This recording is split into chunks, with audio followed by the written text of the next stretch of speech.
नमस्कार। आप देख रहे हैं न्यूज़ो और मैं हूं प्रवीण झा। आज आपको एक ऐसी तस्वीर दिखाने जा रहा हूं जिसको आप देखकर ही सब कुछ समझ जाएंगे। उसमें बहुत ज़्यादा बोलने की कोई ज़रूरत नहीं है। नाम मैं बता देता हूं बस। नाम है उदयन गुहा। ये उदयन गुहा कौन है उनके बारे में थोड़ा सा जान लीजिए। उदयन गुहा हैं टीएमसी के नेता हैं और बंगाल के पूर्व मंत्री हैं। और अब उस उदयन गुहा की स्थिति क्या हो गई है वो आपको हम दिखाएंगे अभी। इसलिए कहा जाता है कि कब क्या से क्या हो जाएंगे, इसके लिए आपको अपने चारित्रिक उसको नियंत्रण में रखना चाहिए। आपको भ्रष्टाचार में उस प्रकार से लिप्त नहीं हो जाना चाहिए ताकि आपके ऊपर इसी प्रकार से कार्रवाई हो और स्थिति आपकी ये हो जाए।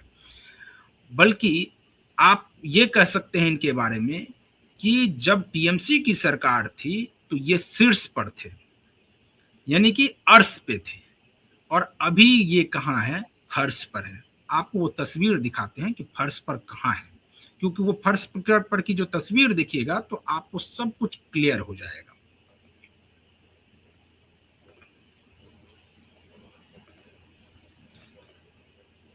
ये वो तस्वीर है जहां पर कि ये फर्श पर दिखाई दे रहे हैं। अब ये आप सोच रहे होंगे कि ये फर्श पर लेटे हुए शख्स कौन है? ये फर्श पर लेटे हुए शख्स ही उदयन गुहा है। और ये उदयन गुहा 4 मई के बाद से ही अपने विधानसभा से जहां से ये चुनाव लड़ रहे थे वहां से ये भागकर कोलकाता आ गए थे और यहाँ ही ये छिप कर रह रहे थे कोलकाता में ही, क्योंकि इनको ये डर पहले से ही सता रहा था कि अगर इनकी हार होगी और टीएमसी की सरकार नहीं बनेगी तो इनको इसी जगह पहुंचना होगा जहां अभी ये पहुंचे हुए हैं। और जब इनको कोलकाता पुलिस ने वहां से बंगाल पुलिस ने धर दबोचा, उसके बाद क्या स्थिति में ये पड़े हुए हैं आप लोग सब देख सकते हैं। आज इनके बारे में और विस्तार से जानेंगे और इस विस्तार से जानने के लिए इस वक्त हमारे साथ जुड़े हुए हैं वरिष्ठ पत्रकार और राजनीतिक विश्लेषक संजीव प्रियदर्शी। संजीव जी, कोई व्यक्ति फर्श से अर्श पर कैसे पहुंचता है? उदयन गुहा जो है इसके एक उदाहरण है। क्या टीएमसी में इसी प्रकार के और भी उदाहरण है या पूरी टीएमसी इसी प्रकार के उदाहरण से भरी पड़ी है? नमस्कार प्रवीण जी। दर्शकों को भी मेरा नमस्कार। देखिए, ये तस्वीर देखकर हंसी भी आती है और थोड़ा दुख भी होता है। सब ने हम लोगों ने बचपन में एक पढ़ा था अंग्रेजी में, money is lost, something is lost, health is lost, health is lost, everything is lost, and character is lost, all thing is lost. कुछ इसी तरह का था। तो कैरेक्टर क्या है कि कैरेक्टर है कि आप जिस पद पे बैठते हैं उस पद का उद्देश्य है सेवा करना, to serve the people of Bengal. देखिए उस समय हरियाली वाली तस्वीर, लेकिन सर्व इन्होंने बंगाल की जनता को नहीं किया। कैरेक्टर अपना बदल दिया, चरित्र बदल दिया और खूब लूटा, खूब कटमनी खाया, खूब तोलाबाजी किया।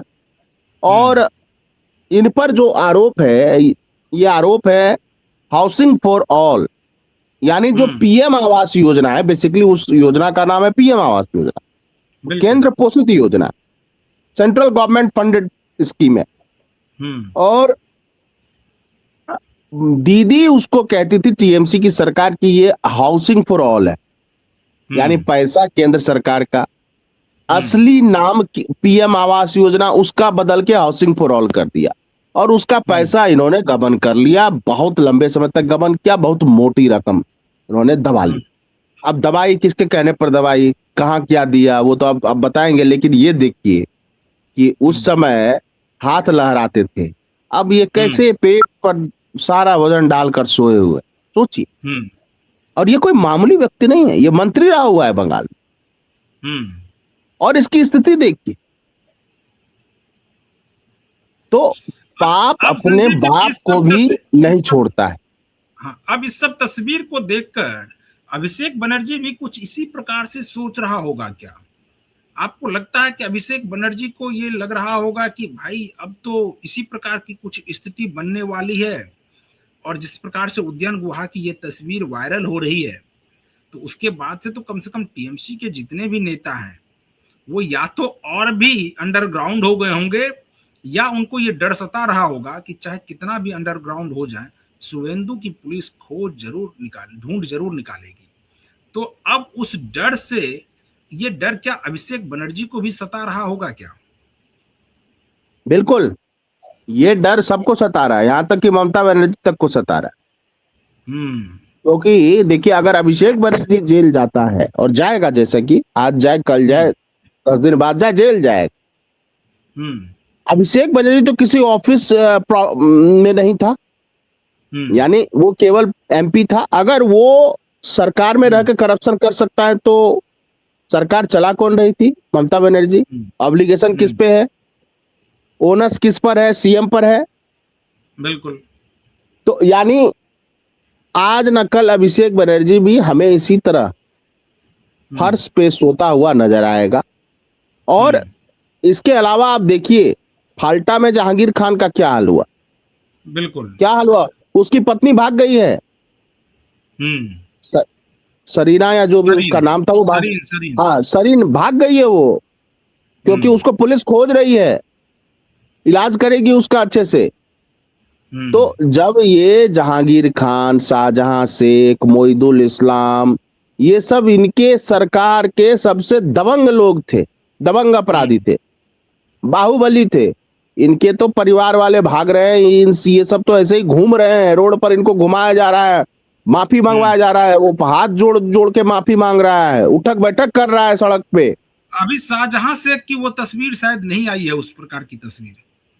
नहीं, जेल में तो है ही। जेल में पिटाई तो हो रही है, तभी तो बोल रहा है कि इस तालाब में इतना बंदूक है, इस तालाब में 2000 गोली है। ये इससे पहले टीएमसी के राज में क्यों नहीं निकलते थे बंदूक गोली? तालाब तो एक तरह से वो, उसमें तो निर्जीव है वो, लेकिन तालाब बंदूक उगल रही है, तालाब गोलियां उगल रही हैं। तो किसी के मुंह से तो कुछ निकल रहा होगा प्रवीण जी। बिल्कुल बिल्कुल। तो कौन निकाल रहा है? ये बंगाल पुलिस निकाल रही है ना। और कैसे निकाल रही है, अब ये बताने की जरूरत नहीं है। अच्छा, अब इस तस्वीर के बारे में थोड़ी बात कर लें। ये उदयन गुहा, श्रीमान उदयन गुहा जो हैं, इस श्रीमान की करतूत देखिए कि पहले इस प्रकार से हाथ लहरा रहे हैं, लग रहा है क्या कि इनसे बड़ा तो फिर इस पृथ्वी पर कोई नहीं होगा। और इसी उदयन गुहा की जब दूसरी तस्वीर हम अपने दर्शकों को दिखाएंगे तो फिर पता चलेगा कि वो हाथ लहराने वाली और अब ये फर्श पर लेटने वाली दोनों एक ही व्यक्ति है क्या? यानी कि शर्म अगर आए भी तो शर्म भी शर्म से झुक जाएगा कि कोई व्यक्ति इस तरह से हाथ लहराता हुआ कभी दिखता है और कभी जेल की सलाखों के पीछे इस प्रकार से जमीन पर लेटा हुआ दिखता है। संजीव जी, आपको लगता है कि इसको देखकर कम से कम, और भी न सिर्फ हम टीएमसी के नेताओं की बात नहीं कर रहे हैं, जितने भी नेता इस देश में हैं, क्या आपको लगता है कि उनको इस बारे में आत्ममंथन करने की जरूरत है कि अगर आप इस प्रकार के कृत्य करोगे और ऐसे कृत्य में शामिल रहोगे तो यही स्थिति होने वाली है, इसलिए अपने चारित्रिक रूप से अपने आप को बदलने की जरूरत है और वो अपने आप को बदलेंगे, ऐसा आपको लगता है आने वाले समय में? नहीं, कैडर बेस्ड होती है पार्टियां, तो भी नेता बिगड़ जाते। मैं यहां तक कैडर बेस्ड मतलब चाहे वो बीजेपी हो, भाकपा हो, भाकपा माले हो, ये सब कैडर बेस्ड पार्टियां, उनकी अपनी विचारधारा है, कमिटेड लोग हैं तब भी करप्ट हो जाते हैं। लेकिन टीएमसी जैसी पार्टियां, या देख लीजिए अभी उबाटा का हाल, आम आदमी पार्टी का सांसद छोड़ के जा रहा है, उनमें कोई नैतिकता नहीं है। उन्होंने राजनीति को धन अर्जित करने और ऐश्वर्य भोगने का माध्यम बनाया। उनमें कोई आइडियोलॉजी नहीं है। यहाँ ठीक है, हम लोग लेफ्ट विंग की आलोचना कर सकते हैं, करते भी हैं, लेकिन उनमें भी एक आइडियोलॉजी है। लेकिन टीएमसी में कोई आइडियोलॉजी नहीं। इसलिए आप देखिए कि टीएमसी ही नहीं, लालू यादव देखिए आरजेडी के, वो भी कितने लंबे समय तक जेल रहे, आरोप सब नेताओं पे रहा। तो उसके लिए जो अब तो स्वतंत्रता आंदोलन वाली स्थिति है नहीं।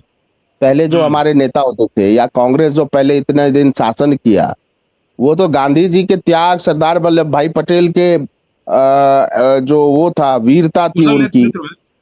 कुशल नेतृत्व था। नेहरू जी का भी मिला दीजिए, ठीक है, संकट की स्थिति में भारत था, आलोचना उनकी भी हो सकती है, आलोचना कल को मोदी जी की भी होगी, आलोचना सबकी होगी, लेकिन वो उस तरह के करप्ट व्यक्ति नहीं। लेकिन आजकल पॉलिटिक्स जो कर रहे हैं वो केवल अपने स्वार्थ को साधना चाहते हैं। दूसरी बात क्या है, देखिए, दो चीजें होती हैं, मैं खुल के बताना चाहता हूं। देखिए, पॉलिटिक्स जो है वो हमारे सोसाइटी का ही एक बाय प्रोडक्ट है, उसी का प्रतिबिंब है, उसी का रिफ्लेक्शन है। तो हमारे सोसाइटी में भी करप्शन, जो किसी भी तरह से पैसा कमाता है उसको समाज में इज्जत मिलती है। वो चोरी करके, डाका डाल के, हम जान रहे हैं कि ये रोड बनाने में इसने पैसा खाया है, जान रहे हैं, इसके बावजूद लोग उसका सम्मान करते हैं कि उसके पास पैसा है। तो रिफॉर्म तो सोसाइटी की होगी, और सोसाइटी अगर रिफॉर्म हो जाए तो सोसाइटी से जो चीज बाय प्रोडक्ट निकलेगा, चाहे वो जुडिशरी हो, चाहे वो ब्यूरोक्रेसी हो, चाहे लेजिस्लेचर हो, चाहे मीडिया हो, वो सब बेहतर होगा। लेकिन हमारे, देखिए, एक सोशल रिफॉर्म की तो जरूरत है ही, और थोड़ा मोरल एजुकेशन की जरूरत है। हालांकि एथिक्स पढ़ के भी आईएएस लोग और पीसीएस अधिकारी लोग करप्शन तो कर ही रहे हैं, पूरा एथिक्स पढ़ के। तो ये व्यक्ति के, देखिए, मनुष्य का जो स्वभाव होता है वो स्वार्थी होता है, उसको बदलना बहुत मुश्किल काम, बहुत ही मुश्किल काम। यानी कि जब तक उसके जीन को ना बदला जाए तब तक नहीं बदलना, मतलब ये मुश्किल है, बहुत ही मुश्किल है। जीन जब तक बदलाएगा नहीं तब तक इसमें बदलाव नहीं हो सकता। नहीं, वो हो सकता है बहुत ज्यादा एजुकेटेड हो और थोड़ा सा धार्मिक स्वभाव के व्यक्ति हैं। या आपको लगता है कि समाज को चाहिए कि जो पैसे वाले हैं या गलत तरीके से धन अर्जित करने वाले हैं, उनको उस प्रकार से समाज में इज्जत ना दिया जाए तो ज्यादा बेहतर होगा, और इज्जत ऐसे लोगों का किया जाए जो कम से कम चारित्रिक रूप से बहुत ही बढ़िया हो, गलत प्रकार से धन अर्जित ना किया हो। ऐसे व्यक्ति को अगर समाज में लोग इज्जत देंगे तो हो सकता है कि बदलाव की स्थिति आ सकती है।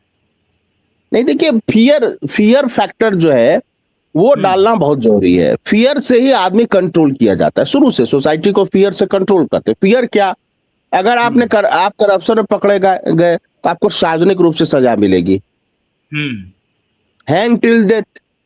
दूसरी बात है, आपके बच्चों के लिए करते हैं, परिवार के लिए करते हैं, आपके बच्चे को एजुकेशन इंस्टीट्यूशन में एडमिशन नहीं मिलेगा, आपके बच्चे को गवर्नमेंट जॉब नहीं मिलेगा, आपका बच्चा डॉक्टर इंजीनियरिंग जब पढ़ेगा ही नहीं तो कुछ नहीं कर, चुनाव नहीं लड़ सकता। तो हर तरह से वो करना किसके लिए चाहता है, वो अपने परिवार के लिए को सिक्योर करना चाहता है।